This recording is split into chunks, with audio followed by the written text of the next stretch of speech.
Emergency ప్రకటించిన రోజును రాజ్యాంగ హత్యాదినం అని బీజేపీ అంటోందని, బీజేపీ పాలనలో 365 రోజులు రాజ్యాంగ హత్య జరుగుతోందని, ప్రస్తుతం రాజ్యాంగం ప్రమాదంలో ఉందని, ప్రతి పౌరుడు బాధ్యతగా కాపాడుకోవాల్సిన అవసరం ఎంతైనా ఉందని జై భీమ్ స్ఫూర్తి ప్రదాత, Madras high court retired judge justice Chandru అన్నారు.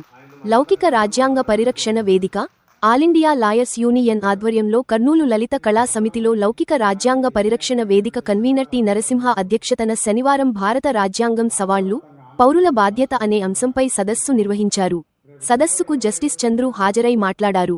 ఈ కార్యక్రమంలో ఐలు రాష్ట్ర అధ్యక్షులు కెంగార కుమారర్, రాష్ట్ర ఉపాధ్యకులు డి వెంకటస్వామి, అంకయ్య, ప్రజాహిత వేదిక కన్వీనర్ మురళీ మోహన్, ఐలు జిల్లా అధ్యక్షులు ఎస్ లక్ష్మణ్, లౌకిక రాజ్యాంగ పరిరక్షణ వేదిక గౌరవ సలహాదారులు వై జయరాజు, మన్సూర్ రెహమాన్, డాక్టర్ రామ్ గోపాల్, బాలోత్సవం ప్రధాన కార్యదర్శి ధనుంజయ, టీజీవీ కళాక్షేత్రం అధ్యక్షులు పత్తి ఓబులయ్య, యుటిఎఫ్ రాష్ట్ర సహాధ్యక్షులు సురేష్, బామ్సేఫ్ నాయకులు డాక్టర్ కంచర్ల హరిప్రసాద్, ఏపీటీఎఫ్ జిల్లా రాష్ట్ర అధ్యక్షులు హృదయరాజు, ఏపీజీబీ ఎంప్లాయీస్ యూనియన్ జిల్లా కార్యదర్శి సురేష్, జిల్లా వ్యాప్తంగా న్యాయవాదులు, ప్రజా సంఘాల నాయకులు, మహిళా సంఘాలు, పెద్ద ఎత్తున జిల్లా ప్రజలు పాల్గొన్నారు.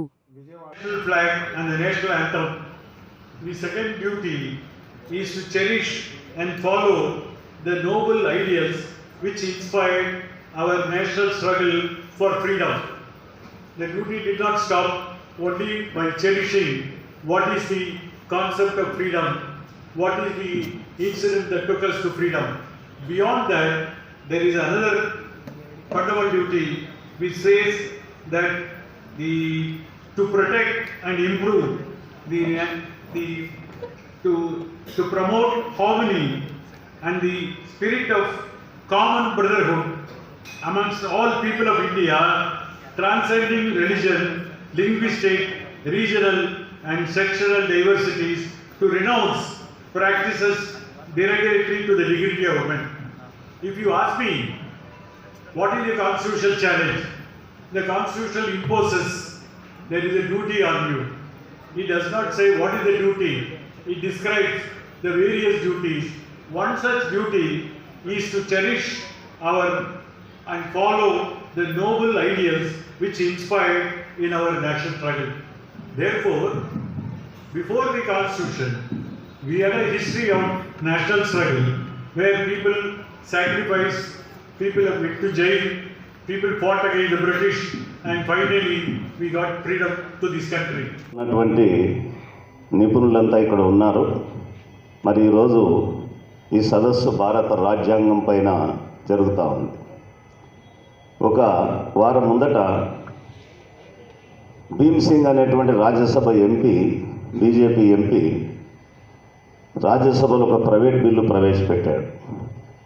రాజ్యాంగ పీఠికలో ఉన్నటువంటి సెక్యులరిజం, సోషలిజం ఉన్నటువంటి రెండు పదాలు ఒరిజినల్ రాజ్యాంగంలో లేవు కాబట్టి వీటిని తీసేయాలి.